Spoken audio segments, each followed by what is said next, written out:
Okay, now that I've wrapped up on the epilogue and seen the true ending of Hades 2, I think I'm more or less done with the game.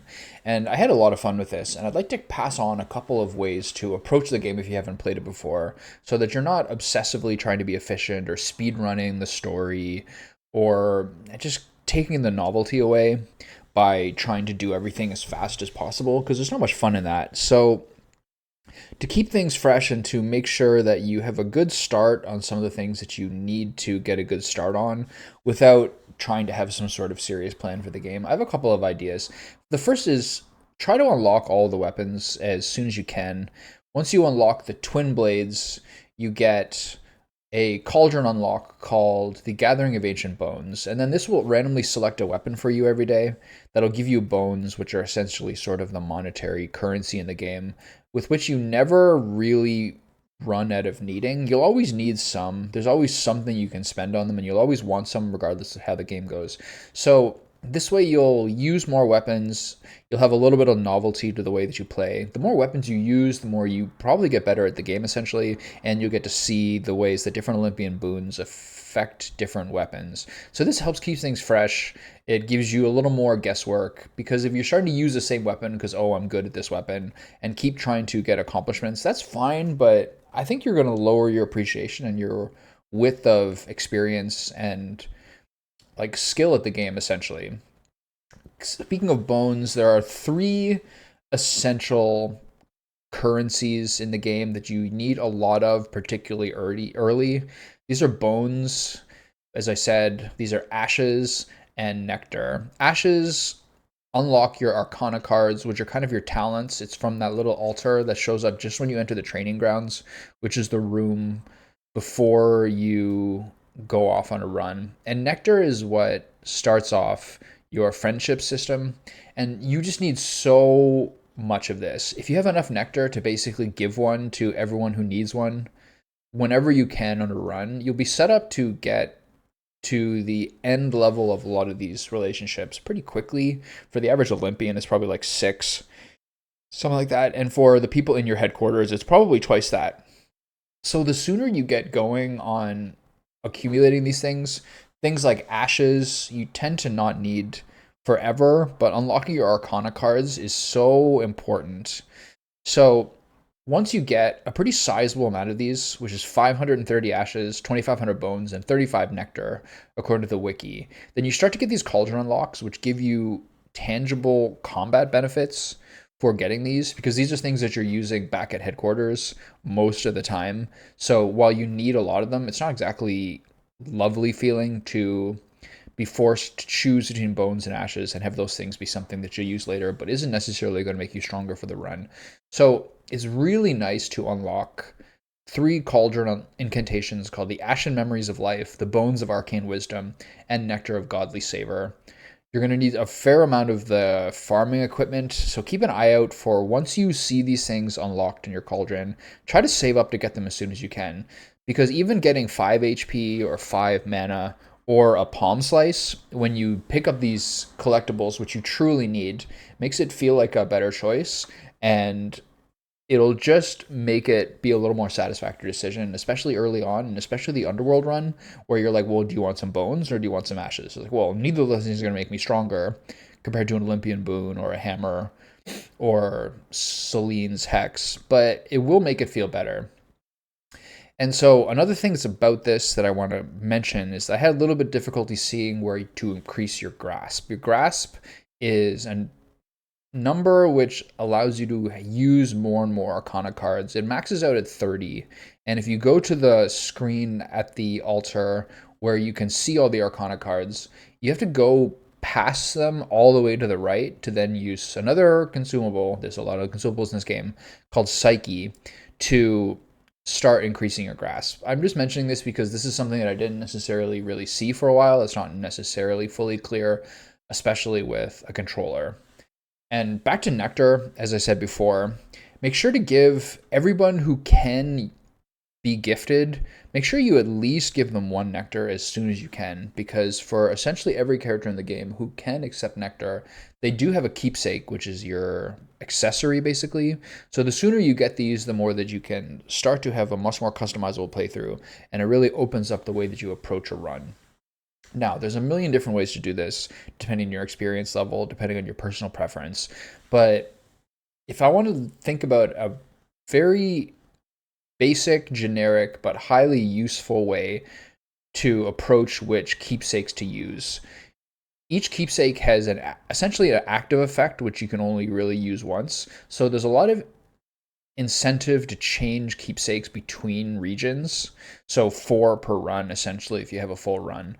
So a good generic way to do this is once you select your weapon, maybe the one that gives you bones for that run, then go look at your Olympian keepsakes, think what sort of Olympian boon you want to start with. It'll guarantee that the first one you see on the very first screen is going to be the one that you want. Try to think of one of these, see if it works well with your weapon, maybe like Blitz or Scorch for a fast weapon, or Hephaestus or Ares for a slow one, or just however you like to do it, and grab this. And then in the second region, I would say probably get Selene going so you can get your hex ramped up. Hexes are good right off the bat, but they're truly game changing once you get most of the points into them. And then from Icarus, you get something that gives you a random hammer. And once you get this keepsake to level 3, you get the random hammer for 20 encounters, which almost without exception will take you through the third and fourth region. So get this at the beginning of the third, and then for the fourth region, take something like Evil Eye or Knuckle Bones or the Blackened Fleece, or one of the keepsakes that truly has an actual combat benefit to make sure that you're as well equipped for the final boss as you can be. This is a good approach. There's a million ways to do this, obviously. People who are really, really advanced maybe will think that's too generic and there's other ways to go about it. But this is a really good way to just generally approach how you're going to cycle through your keepsakes.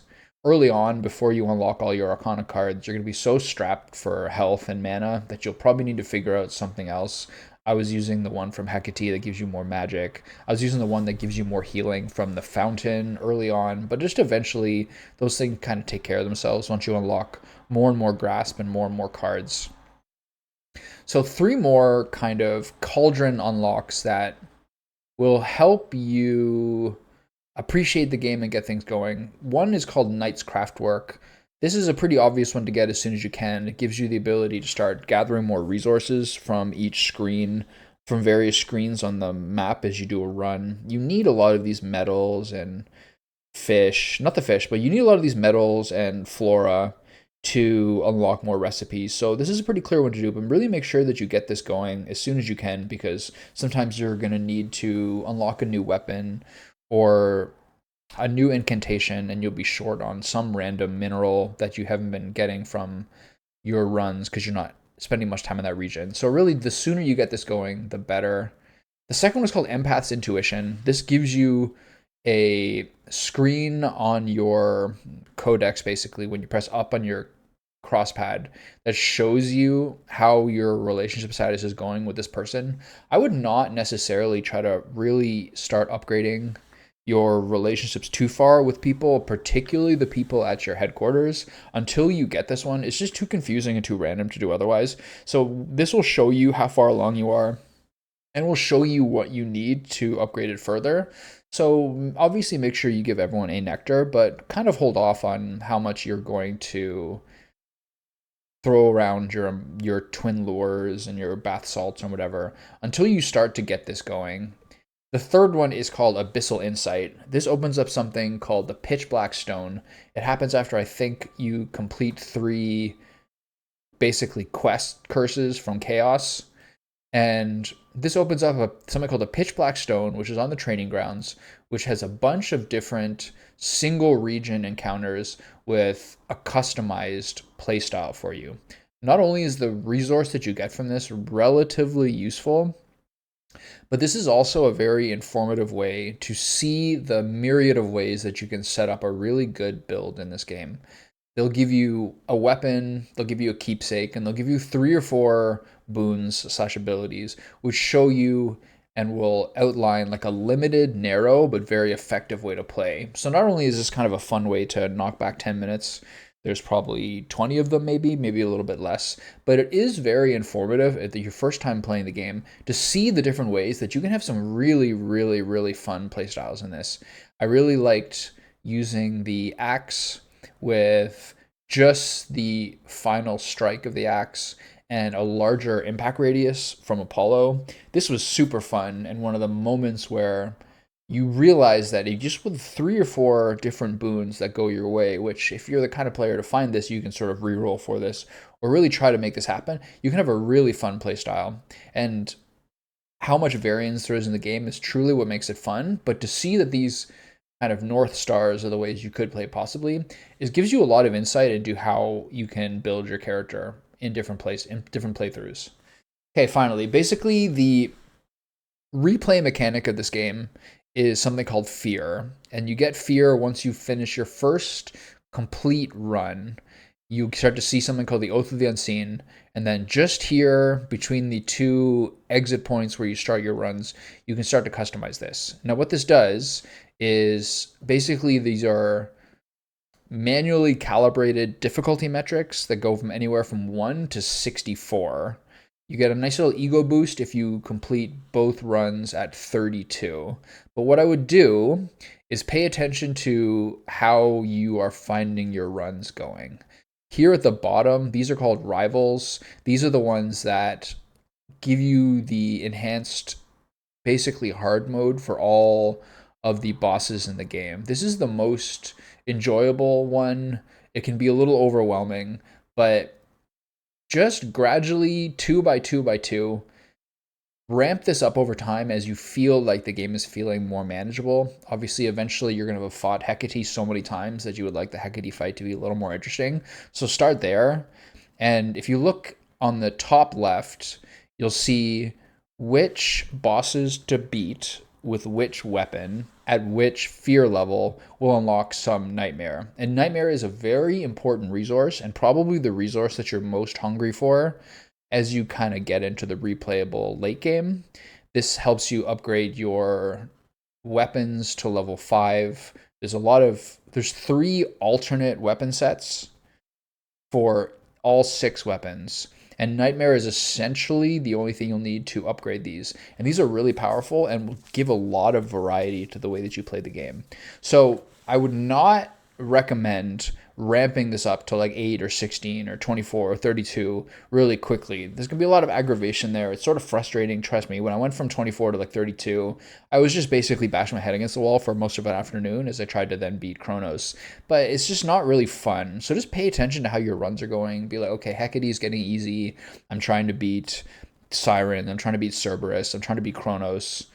So once you realize that a boss is getting easier, maybe ramp that up.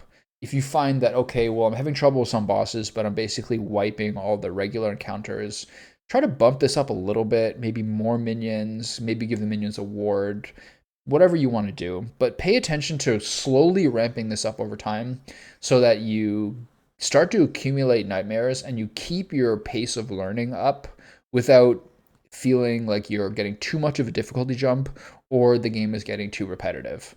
So yeah, again, if you look here, you can see it'll say 2, 4, 6, 8, whatever, and what weapon upgrades. So now you can pay attention to what weapon is unlocked for that day. They give you extra bones, and then you pay attention to the Oath of Unseen, and you see if you're using that weapon, which boss is going to give you Nightmare and at which level.